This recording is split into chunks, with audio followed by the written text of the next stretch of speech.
Good morning, students of class 4th. Students, I'm sure all of you are fit and fine. Students, in my last video, I had completed the writing section of lesson 4, Why Do Bees Buzz? And with the writing section, we had completed all the exercises of lesson 4, Why Do Bees Buzz? And today, students, I'm going to start with Poem 2, Grandparents, of your Wordsworth English Reader book. So all of you, please take out your Wordsworth English Reader book and your English notebooks.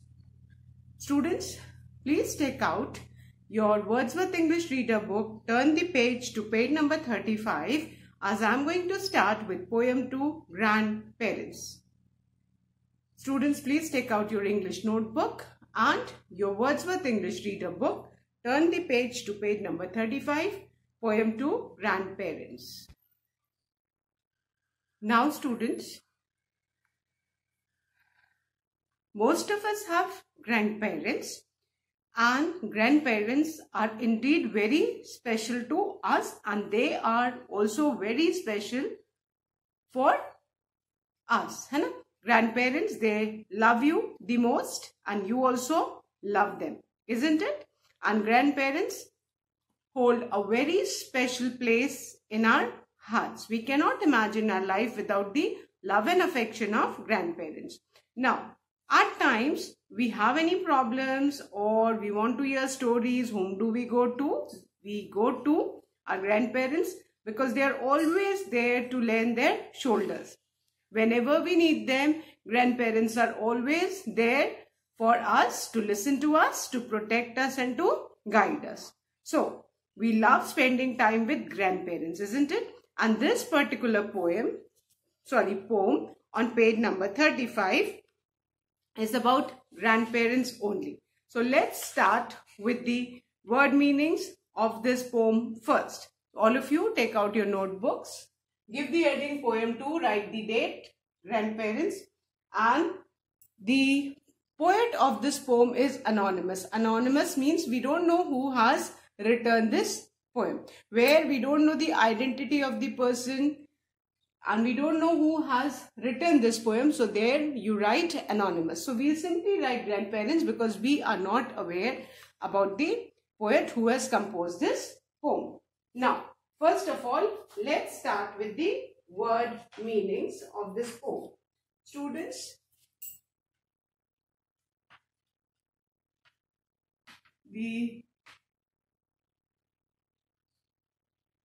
first word is warmth.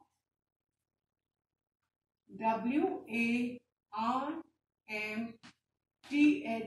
Warmth means feeling of love. हमारे जो grandparents हैं, they give us all the warmth, है ना? हमें अपने दादा दादी से, नाना नानी से जो प्यार मिलता है, that is warmth, है ना? वो प्यार को हम कैसे बोलेंगे? warmth, feeling of love. We don't have words to describe that feeling. So जो उनसे love, affection हमको मिलता है, that is warmth. So warmth means feeling of love, है ना? आप बहुत परेशान हो and just imagine आपके grandparents, if they put their hand onto your head, they hug you, they make you sit close to them. वो जो feeling है love की, that cannot be described. So that is known as warmth. जो वो affection और love हमको देते हैं, वो हमको कहीं और नहीं मिल सकता. So warmth is the feeling of love. Then the second word is embrace. E-M-B-R-A-C-E. Embrace means hug, है ना? गले लगाना. अब grandparents, हम कभी भी जाते हैं वेकेशंस में, या grandparents हमारे जिनके साथ रहते हैं, जब हम स्कूल से आते हैं, बाहर से आते हैं, तो first thing what we do is we hug our grandparents, है ना? So उनको embrace करना means hug कर लेना, गले लगा लेना. Got it? और जो सबको रिलीफ, सुकून ग्रैंडपेरेंट्स के आर्म्स में मिलता है बेटा, वो it is beyond words to describe.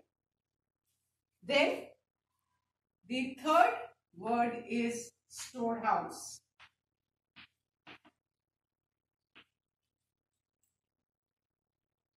Storehouse, a place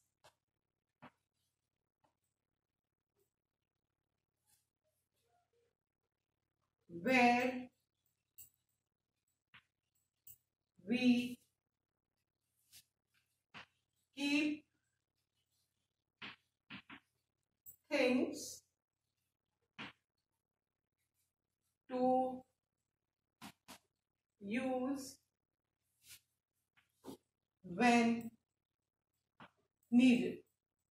सबके घर में एक स्टोर हाउस होता है ना, या एक स्टोर रूम होता है जहां पे बहुत सारी चीजें रखी जाती हैं। जब भी जरूरत हो या कोई चीज कम हो जाए तो हम स्टोर हाउस में से, स्टोर रूम में से जाके वो सामान निकाल के लेके आते हैं। स्टोर रूम में, स्टोर हाउस में एक्स्ट्रा चीजें रखी रहती हैं, है ना। आपने देखा होगा किचन का सामान, टॉयलेट का सामान और काफी सारी चीजें। कोई घर में गेस्ट आ गया तो मम्मी सबसे पहले जाके कहाँ से सामान निकाल के आती हैं? स्टोर हाउस में से। So a place where we keep things to use when needed, जहां पे हम बहुत सारी चीजें रखते हैं कि जब जरूरत होगी तो वो बाहर नहीं रखते हैं, स्टोर हाउस से निकाल लेंगे। तो स्टोर हाउस में बहुत सारी चीजें रखी जाती है और जब हमको जरूरत है तो हम वहां से निकाल देते हैं। So that is known as store house, a place where we keep things to use when needed. Clear? Then the fourth word is wipe. W-I-P-E, wipe. And wipe means dry with a cloth on one's hand. Wipe means पोंछना, है ना। कभी कभी let's take it, हमारे जो आंसू हैं, हम दुखी होते हैं, है ना, जो सैड होते हैं तो टीयर्स रोल डाउन। तो जब हम उसको हैंकी से पोंछते हैं या हाथ से ऐसे पोंछते हैं, उस पोंछने को बेटा क्या बोलते हैं? Wipe. It's not only about tears, कोई भी चीज, कहते हैं ना wipe the table with a dry cloth, है ना। किसी भी चीज को पोंछने से, चाहे वो आप हाथ से पोंछो या क्लॉथ से पोंछो, पोंछने को क्या बोलते हैं बेटा? Wipe. Dry with the cloth और वंस हैंड, है ना। आप कभी, आपके आंख से आंसू आते तो सबसे पहले ग्रैंड पेरेंट्स आपके टीयर्स वाइप करते हैं, वो पोंछते हैं हैंकी से या अपने हाथों से। आपने देखा है ना, वो बहुत कंसर्न्ड होते हैं आपके हैप्पीनेस में। दे आर दी वन जो सबसे ज्यादा खुश होते हैं, और आप अगर दुखी होते हैं तो आपसे ज्यादा ग्रैंड पेरेंट्स दुखी होते हैं। एंड पोंछने को, किसी भी चीज को पोंछने को हम क्या बोलते हैं? Wipe. So wipe means dry with a cloth or one's hand. Then the next word is precious.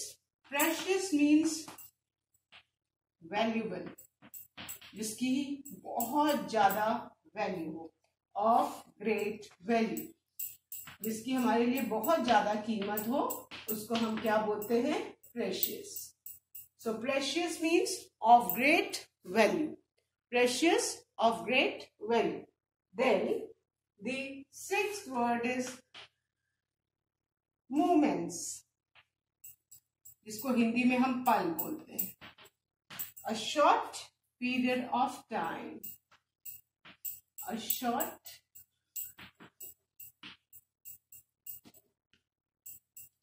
period of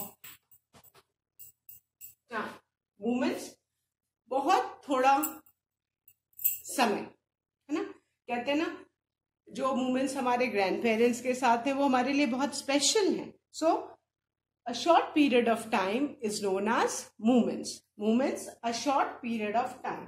and then the last word is symbol.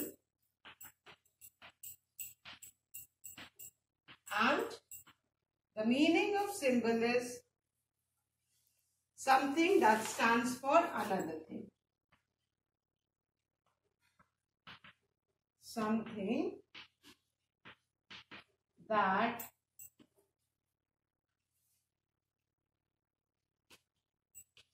stands for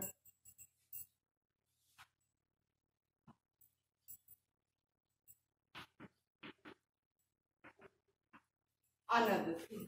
कोई भी चीज जो किसी दूसरी चीज के लिए स्टैंड करती है उसको हम सिंबल बोलते हैं. जैसे सपोज हम अगर एक व्हाइट पिजन देखते हैं, है ना, तो कहते हैं white pigeon is a symbol of peace. वो शांति का प्रतीक है. वो है तो व्हाइट पिजन, बट हम उसको किसका सिंबल मानते हैं? पीस का, है ना.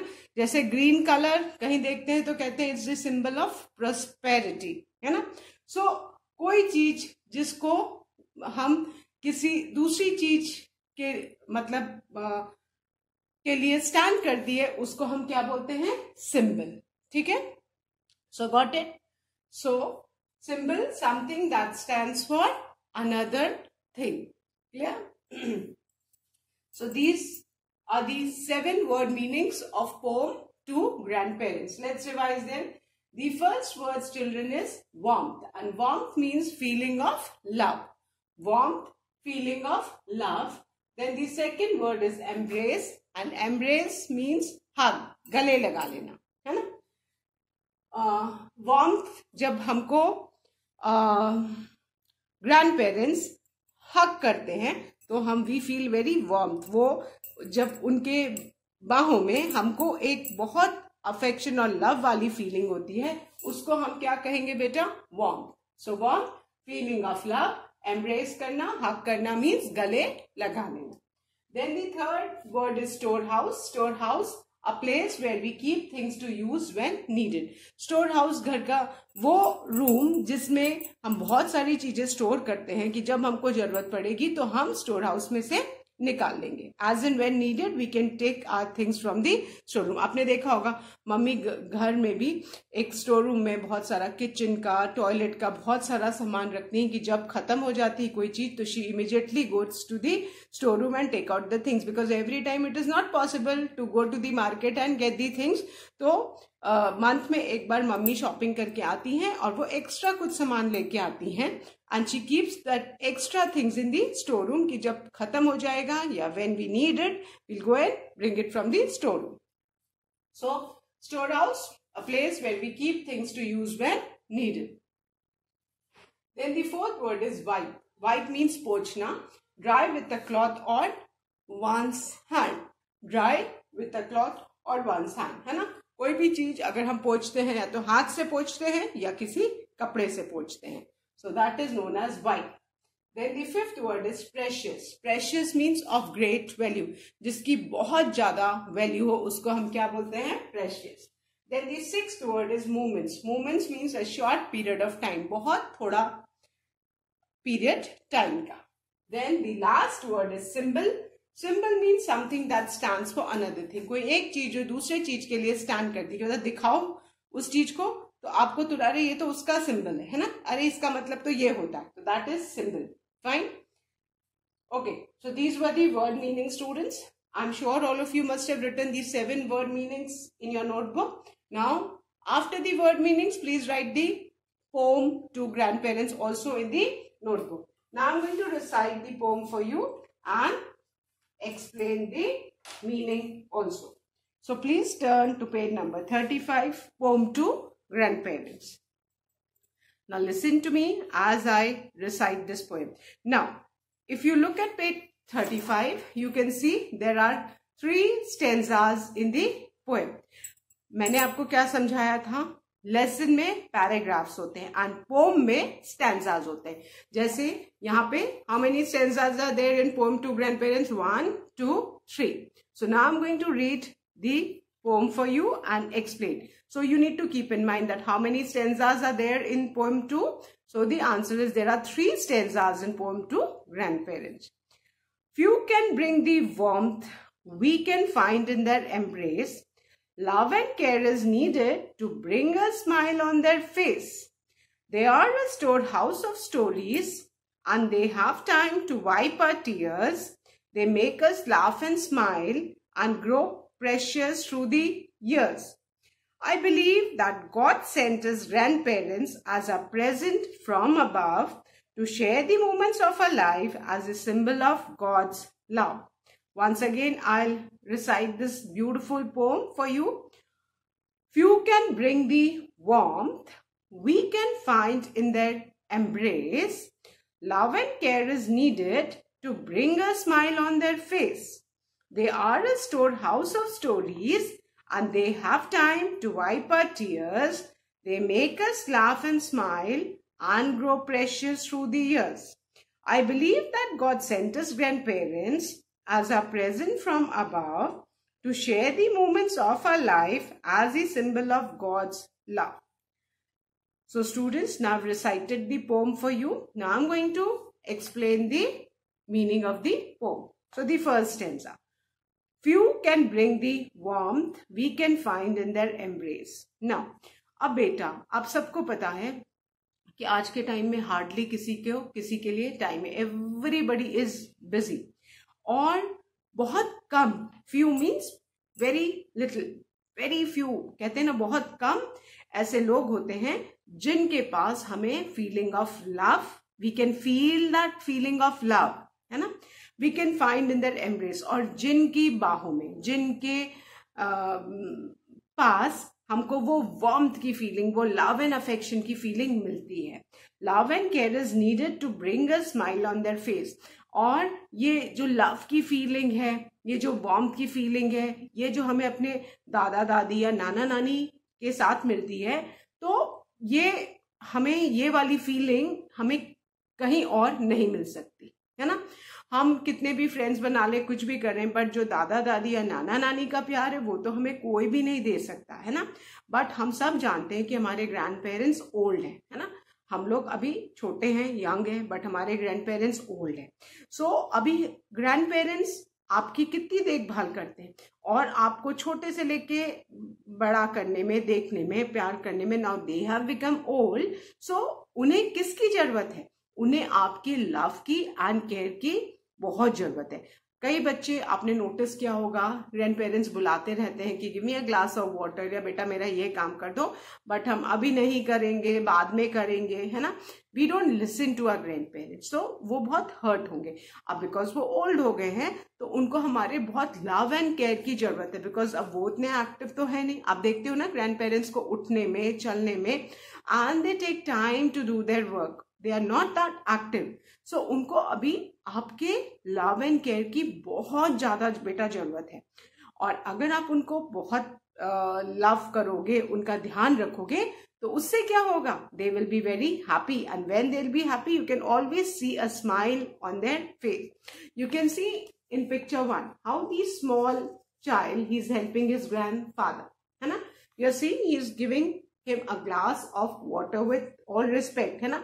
एकदम देखो प्रॉपर ट्रे में दे रहा है. बिकॉज ग्रैंड पेरेंट्स ही हमको संस्कार देते हैं, हमें अच्छी बुरी चीजें बताते हैं. सो हमें भी उनको रिटर्न में, we just need to give them little bit of love and care. हमें उन्हें बस थोड़ा उनको प्यार देना है और उनका ध्यान रखना, उनकी बातें सुनना है, उनकी हेल्प करना है, उन्हें असिस्ट करना है. एंड बिलीव मी स्टूडेंट्स, अगर आप उनको लव और केयर से ट्रीट करोगे तो they will always be happy and you can always see a smile on their face, है ना. वो कितने कंसर्न है आपके लिए, है ना. और they don't tell you, but अगर if they want a glass of water, अगर उनको कुछ भी चाहिए, बिकॉज उनको फिजिकली मूव करने में प्रॉब्लम है, इतने एक्टिव नहीं है, तो अभी किसकी ड्यूटी है? It is your moral duty to love your grand parents and take care of them, है ना. उनसे हमें चिल्ला के बात नहीं करनी चाहिए. You should obey them, you should listen to what they are saying. And believe me, वो आपको, उनसे अच्छा कोई भी गाइड नहीं कर सकता. उन्होंने आपके पेरेंट्स को गाइड किया है, अब वो आपको गाइड कर रहे हैं, है ना. So love and care is needed. Grand parents के फेस पे स्माइल लाने के लिए what do they need? They don't need anything monetary. उनको पैसे किसी की जरूरत नहीं, उनको बस आपके लव एंड केयर की जरूरत है, so that you can always see them smiling and happy. Now the second stanza. They are the store house of stories and they have time to wipe our tears. and सबको पता है ना, grand parents के पास कितने सारे कहानी और किस्से हैं. स्टोर हाउस ऑफ स्टोरी से इतनी सारी चीजें, है ना.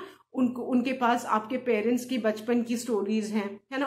आपके पेरेंट्स के बचपन के किस्से, उनके बचपन की स्टोरीज हैं, उनके अपने पेरेंट्स की, उनके विलेज की, उनके टाउन की, उनके सिटी की.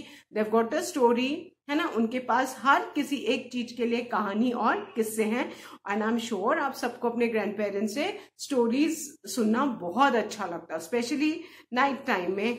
आप जब उनके पास लेटते हैं, you lie next to them, you lie beside them, तब वो आपको अपनी स्टोरीज से एंटरटेन करते हैं। And it is so much fun listening, क्योंकि उनके जो जेस्चर्स रहते हैं, उनके जो एक्सप्रेशंस रहते हैं, और वो कितनी सारी चीजें हमें बताते हैं जिनके बारे में हमें पता ही नहीं। हमारे अपने पेरेंट्स के चाइल्डहुड के बारे में बताते हैं, है ना, और फिर वो आपके बारे कि तुम ऐसे छोटे थे तो तुम ऐसा करते थे, है ना, तो कितना मजा आता है उनसे सुनने। फिर वो अपने बचपन की, ग्रैंड पेरेंट्स अपने चाइल्डहुड की भी स्टोरीज बताते हैं कि वो कैसे पढ़ने जाते थे, तब साइंस टेक्नोलॉजी इतनी नहीं डेवलप थी, और वो कितनी फनी फनी मजेदार स्टोरीज सुनाते हैं ना। एंड उनकी stories are very entertaining and बड़ा मजा आता है। ऐसा लगता है ना कि वो स्टोरी सुनाते रहते, और स्टोरी सुनते सुनते बच्चे कब सो जाते हैं, नो वन नोज।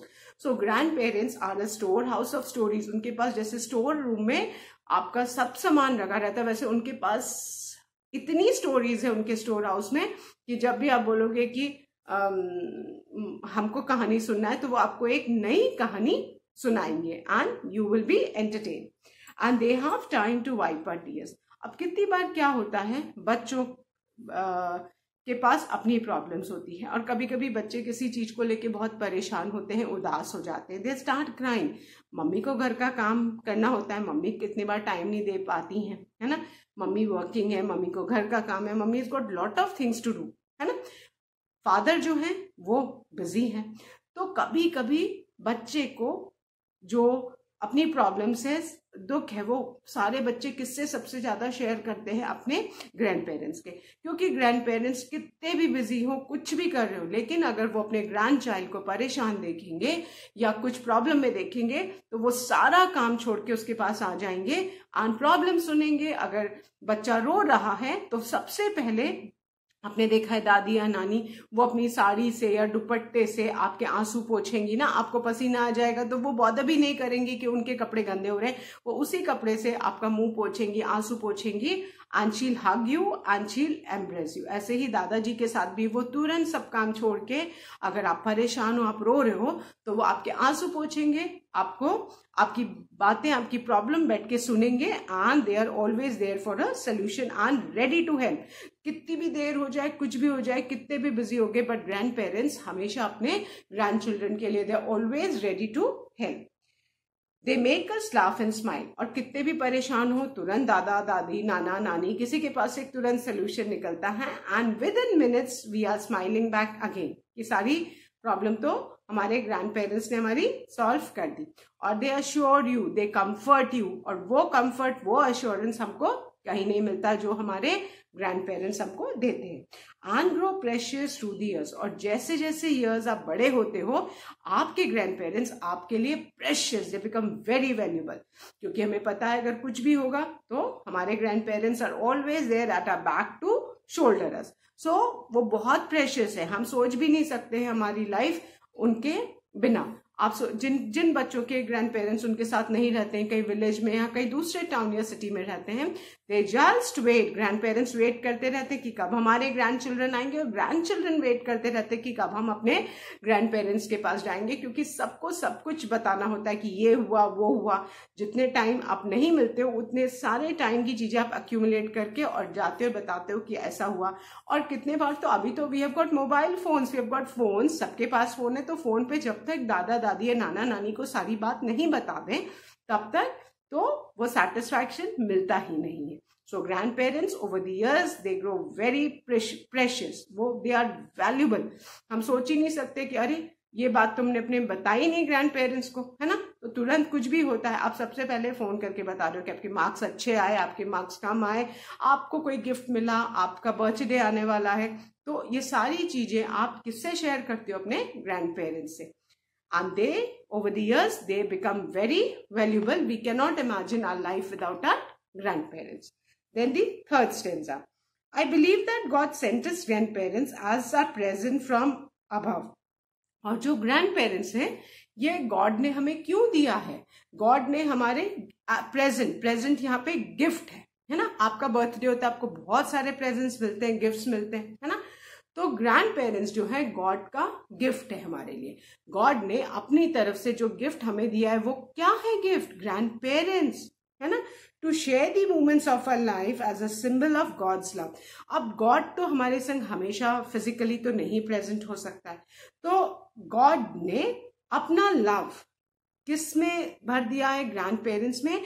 और ग्रैंड पेरेंट्स जो हैं हमारे लिए गॉड के गिफ्ट हैं। गॉड ने गिफ्ट के रूप में ग्रैंड पेरेंट्स को हमें दिया है, क्योंकि गॉड हमें बहुत प्यार करता है। और गॉड ने जितना भी प्यार गॉड ने है हमारे लिए वो उन्होंने किस में डाल दिया है? ग्रैंड पेरेंट्स में। तो ग्रैंड पेरेंट्स वो गॉड का लव जो है हम पे पूरा शावर करते हैं, है ना। सो ग्रैंड पेरेंट्स हमारे लिए गॉड भगवान के प्यार का सिंबल है। कहते हैं ना कि भगवान सबको एक जैसा ट्रीट करता है, तो ग्रैंड पेरेंट्स भी आप सबको एक जैसा ट्रीट करते हैं। उनके लिए सारे बच्चे बराबर है ना। कोई किसी को ज्यादा प्यार नहीं करते, किसी को कम प्यार नहीं करते। आपके कजिन्स होंगे, आपके रियल ब्रदर सिस्टर्स होंगे, आपके सिबलिंग्स, ग्रैंड पेरेंट्स जो है वो इक्वली सबको प्यार करते हैं। Like God's love, God loves each one of us equally.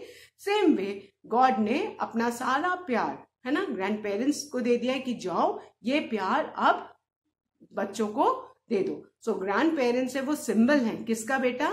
God's love का। और गॉड ने हेवन से हमारे लिए ग्रैंड पेरेंट्स को अपने लव के फॉर्म में, गिफ्ट के फॉर्म में हमको दिया है।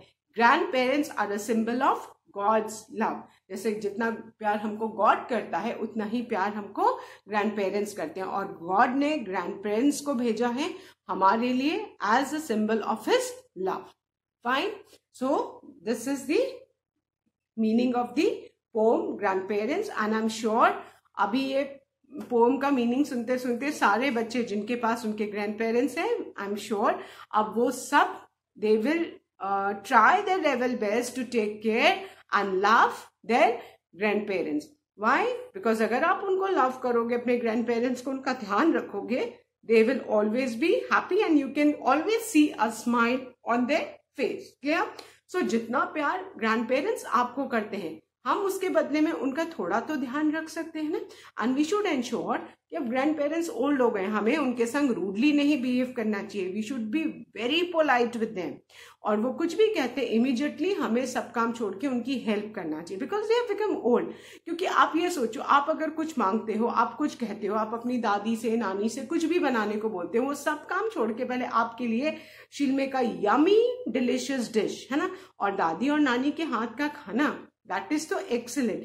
तो अगर उसके बदले में दादी, नानी या दादाजी, नाना जी हमसे कुछ भी कहते हैं कि बेटा मेरा ये काम कर दो, ये सामान ला दो, तो इमीडिएटली हमको उनकी बात सुननी चाहिए। एंड कुछ बच्चे ना अभी मैं सो रहा हूं, अभी मैं नहीं करूंगा करके ऐसे बोलते हैं ना। So we should not be rude with them. आप जितना उनके संग पोलाइट रहोगे, जितना उनकी केयर करोगे, जितना उनको लव करोगे, वो उतने हैप्पी रहेंगे। और वो जितने हैप्पी रहेंगे वो उतने हमारे लिए important, because they are very important. Got it? So I hope अभी सारे बच्चों को ग्रैंड पेरेंट्स पोम का मीनिंग समझ में आ गया है। एंड आई एम श्योर अब से सारे बच्चे they will be extra courteous and polite with their grandparents. You will always take care and love your grandparents. Fine. हम थोड़ा टाइम, बिकॉज हमें आजकल तो सब कुछ ऑनलाइन चल रहा है, we hardly get time, but हमें वी शुड एंश्योर कि हमको जब भी थोड़ा टाइम मिलेगा हम अपने ग्रैंड पेरेंट्स के साथ स्पेंड करेंगे। Clear? And we'll be extra polite, we'll take care of them, we'll love them the most, because they are very precious. They are God's gift to us in the form of God's love. So once again, I'll recite this poem for you students. Few can bring the warmth we can find in their embrace. Love and care is needed to bring a smile on their face. They are a storehouse of stories and they have time to wipe our tears. They make us laugh and smile and grow precious through the years. I believe that God sent his grandparents as our present from above to share the moments of our life as the symbol of God's love. So, all of you all also recite this poem. And please ये recite करके अपने grandparents को जरूर सुनाना. They'll be happy. Because the poet here believes that grandparents are a symbol of God's love for us. Grandparents are a gift from God as His love. So, I hope now you all will take care of your grandparents and you'll ensure to bring a smile on their face always. So, students, that's all for today. Please do write the word meanings and the poem neatly in your English notebook. So, that's all for today. Thank you, students. Have a good day ahead.